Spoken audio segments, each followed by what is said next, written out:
हिमाचल प्रदेश विधानसभा budget सत्र के अंतिम दिन मुख्यमंत्री सुखविंदर सिंह सुक्खू ने हिमाचल प्रदेश विधानसभा संशोधन विधेयक 2026 सदन में पारित किया, जिसमें कोई विधायक दल बदल के चलते संविधान की 10वीं अनुसूची के तहत अयोग्य घोषित करार दिया जाता है तो उसे पेंशन का लाभ नहीं मिलेगा।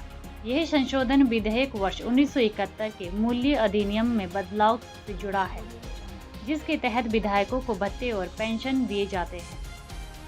विधेयक के उद्देश्य और कारणों में मुख्यमंत्री सुखविंदर सिंह सुक्खू ने कहा कि मौजूदा कानून में दल बदल को हतोत्साहित करने के लिए कोई विशेष प्रावधान नहीं था। ऐसे में जनादेश की रक्षा, लोकतांत्रिक मूल्यों के संरक्षण और दल बदल जैसी प्रवृत्तियों तक पर रोक लगाने के लिए यह संशोधन लगाया गया है।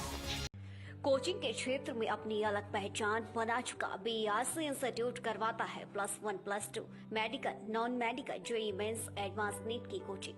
बीआरसी इंस्टीट्यूट जाना जाता है अच्छे कंपटीशन के लिए, जहां हर साल सैकड़ों बच्चे कंपटीशन की तैयारी करते हैं और बीआरसी का हर साल का रिजल्ट सराहनीय है। इसके लिए एक अच्छा अनुशासन, अच्छा स्टडी मटेरियल, अच्छी फैकल्टी जो बीआरसी इंस्टीट्यूट के पास अवेलेबल है। अभी बीआरसी में +1 +2 जेईई नीट की एडमिशन चल रही है, तो आइए ज्वाइन बीआरसी, हेल्दी बीआरसी।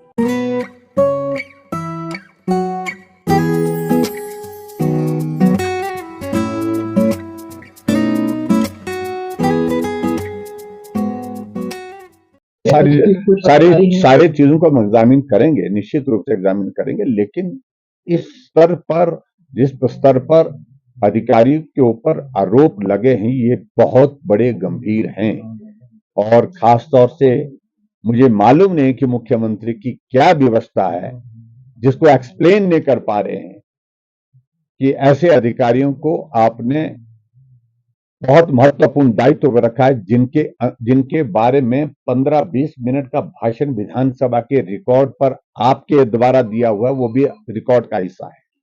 वो आपके सरकार का संचालन कर रहे हैं और जिन अधिकारियों में अभी जिस अधिकारी ने अभी की है, उनके बारे में गंभीर आरोप लगे हैं। और आरोप हमने नहीं लगाए हैं, एक व्यक्ति ने इंफॉर्मेशन लेकर के सारे कागज पेश करने के बाद पुलिस में रिपोर्ट की, पुलिस में जो है वो कंप्लेंट की है, उसमें मुख्यमंत्री जो है बचाने के लिए कोशिश कर रहे हैं और उस अधिकारी ने बाकी अधिकारियों के ऊपर आरोप लगाने की दिशा में अपने आप को बचाने के लिए मुझे लगता है कि उनको भी कन्फाइंड होना चाहिए। जिस बात का आरोप उनके ऊपर लगा है, उस सारी बात को लेकर के अपनी बात कहें, पर्याप्त है। जो ये एक्ट लाया है, इसमें कहा गया है जो जिस पार्टी से चुनकर आएगा और अपनी पार्टी को छोड़कर दूसरी पार्टी में जाता है तो लोकतंत्र में वो बिक जाता है।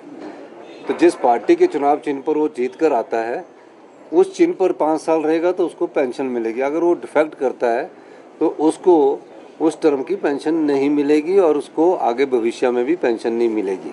इस प्रकार का हम ये बिल लेकर आए हैं। इससे क्या होगा कि जो लोकतंत्र है वो मजबूत होगा और लोकतंत्र के जो फाउंडेशन है वो मजबूत होंगे। ऑपोजिशन का तर्क था कि रेट्रोस्पेक्टिव नहीं प्रोस्पेक्टिव होना चाहिए, उस पर किस तरह से जस्टिफाई किया?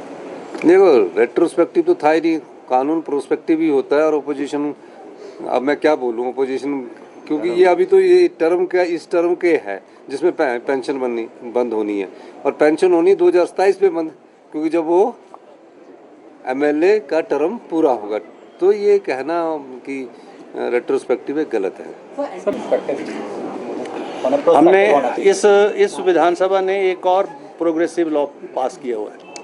वो 1 वर्ष पहले किया था कि जो भी दल बदल करेगा वो वेतन भत्तों से तो वंचित होगा, यानी जो फॉर्मर एमएलए को, एक्स एमएलए को जो सुविधाएं मिलती हैं उससे तो वंचित होगा, लेकिन he will be disqualified not to contest election for another 6 years. That progressive bill was passed by this Vidhan Sabha and which is under judicial scrutiny with the Honorable High Court at the moment. So अभी ये जो bill है that is also offshoot to that bill.